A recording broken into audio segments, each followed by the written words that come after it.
Hello fellow cinephiles, 90s Film Guru here. Thanks for joining me today. Today I'm continuing on doing my reviews of certain action stars and the top 5 films of theirs I really enjoy and are probably my favourite of the films that they have done. So today I'll be looking at Sylvester Stallone's top 5 action films. The ones I like the most anyway. Okay.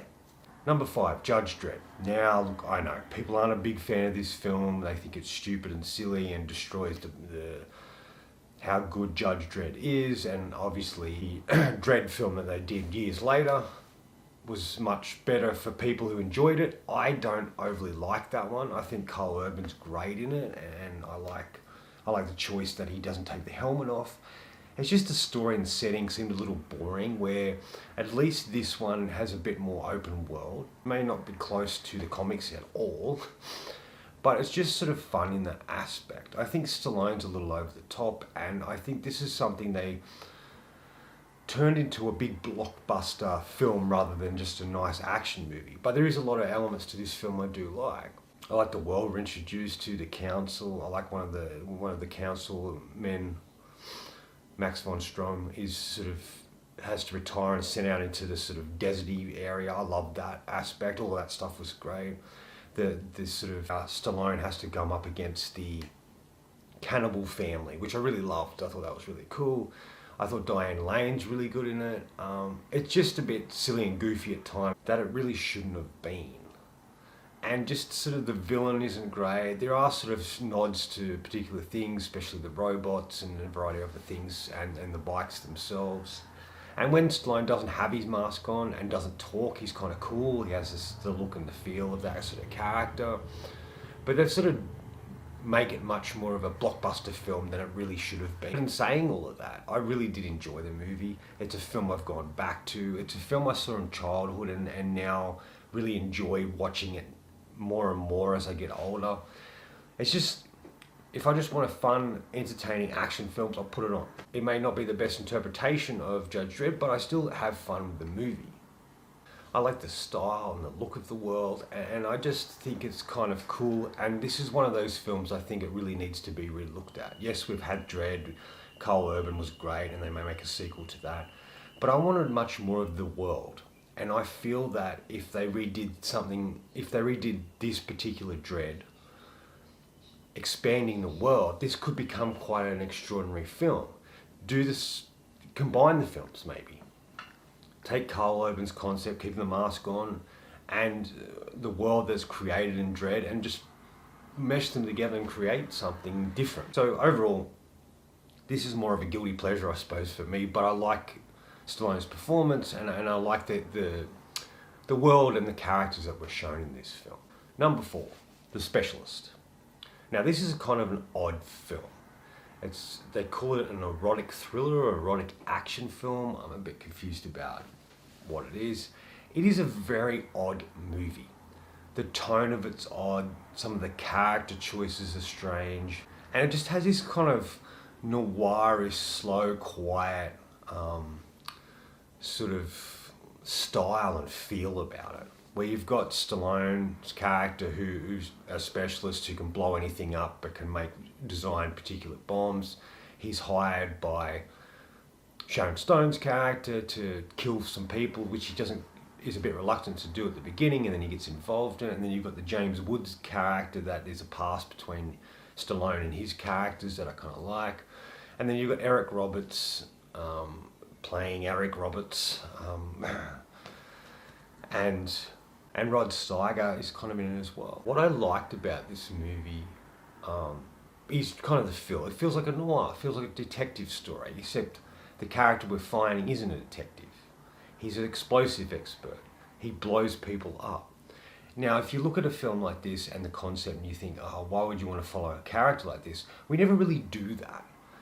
We never follow a character that's kind of the protagonist and the antagonist, and we kind of like him. You know what I mean? We see it from his point of view. He's kind of a good guy in a way, even though he wants to blow people up and do these sort of things. But there's something really cool about him in this film, and him being doing what he does and us seeing that side of things, which I think was really cool. I like the pace the film goes at, and Stallone's sort of quiet performance. He's very quiet, he doesn't say a lot. He only talks when he really needs to. And when we see where he's living and everything he's got set up, so if someone comes to kill him or attack him or whatever, he can defend himself. It kind of reminded me of Enemy of the State with Gene Hackman's character, how he has his cage and he has all these bits and pieces in there, and the conversation too in a way. And I kind of thought that was really interesting and cool.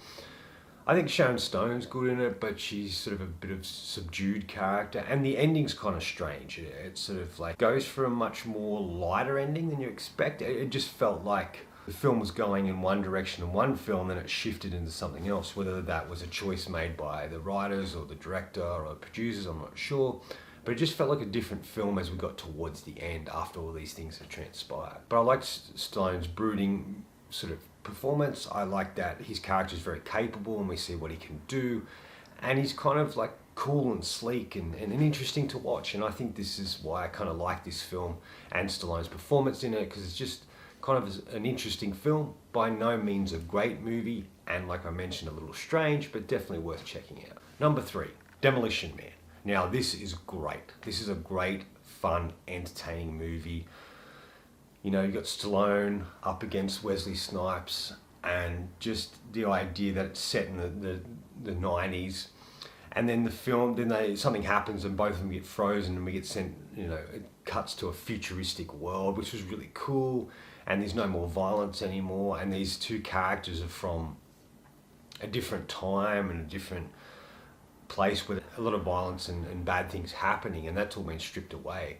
And I like the idea of, especially of Stallone's character, being a cop, being thrust into this world, into this futuristic world, and not understanding it, and trying to live within it, but struggling too much to really take on everything. It isn't until they realise the only way they're gonna stop this Wesley Snipes character is using Stallone's character in the way he's meant to be used. And I kind of think that's really cool. Some great action sequences in it, some good fight sequences. Sandra Bullock's great in it, I think. She's kind of a fun, you know, sidekick character. And there are other variety of really great moments and characters in the film. And I just like the futuristic world. And I think Stallone's good at it. Just really captures, what I think it really captures is the idea of like the true action star, action hero like Stallone, or a character like him, who's thrust into a completely different world, and how different older school sort of action movies were to the newer sort of films. And it's still very relevant today. I think that's kind of interesting. But it's definitely one of my favourite roles of his, and definitely one of my favourite action films that he's done. Number 2, Daylight. Now this is a kind of an interesting film. It's part action movie, it's part disaster film. It is a little tiny bit sentimental in its execution of what transpires where these people get trapped under a bridge where there's an explosion and they're trying to find their way out, and all these things keep happening, like it begins to flood and there's fire, electricity, and it's really about them trying to survive. And Stallone's character, who's really great, he was I can't remember if he was a fireman or a rescue worker. I think it was a rescue worker, and something transpired that went bad and they fired him, and he ultimately became a cab driver when we meet him in the film. But ultimately, with all these skills and he knows what to do, he goes to them to try and convince them for him to be able to go in there and help them. And at first they're reluctant, and then they'll let him do it. And this is where you really see this powerful, interesting character, and also the fact that this is a much more everyman character that Stallone's playing here compared to all the other movies he's played in. And I think that's really cool. It shows him as evolving a little more than just a straight up action man, or doing Rocky or Rambo or whatever. But it just shows him as just sort of an average Joe who has the skills set to ultimately help the people involved. And there's some really great sequences. The whole sort of tunnel thing was a set in reality. They spent a lot of time in the water. There's some really interesting, colourful characters that we interact with and come in contact with in this particular sequence. There's an early Viggo Mortensen. There's a variety of other actors in it, and it was directed by Rob Cohen. Now, Cohen's a bit hit and miss for me, but I think he does make entertaining films, and this is definitely one of them, and it is a film I do return to. Like I mentioned, it's probably a little bit too sentimental at times, but you really feel connected to the story and the characters, and you really are rooting for Stallone's character to help these people escape and survive. So that's why I think it's one of his sort of better films, and I really do enjoy it. So before I get to number one, honourable mentions, there's a few films I didn't sort of talk about or put on here. Copland, I think Stallone's fantastic in Copland, but I've done a whole video on that, so I didn't really want to put him in there, but I think that's definitely probably his best role. But I find that movie's much more of a crime thriller than it is an action film, but his performance is great. Tango and Cash is another one. I've sort of talked about it a little bit, but Tango and Cash is sort of fun. That's a great action movie he's in as well with Kurt Russell. Lock-Up's another interesting one with Donald Sutherland playing the villain in that. It's kind of cool. It's kind of a realistic, sort of hard-hitting sort of film that I liked. And there's also Assassins that Donna directed, but it's written by the Wachowskis and Brian Helgeland. That movie's too really weird and odd for me to put on this list. I don't mind the film, but it's definitely not one of his better movies, so hence why it's not on the list. So my number one film for Stallone in his action role is Cliffhanger. Who doesn't love Cliffhanger? This movie's fantastic. It's been parodied, it's been spoofed so many times.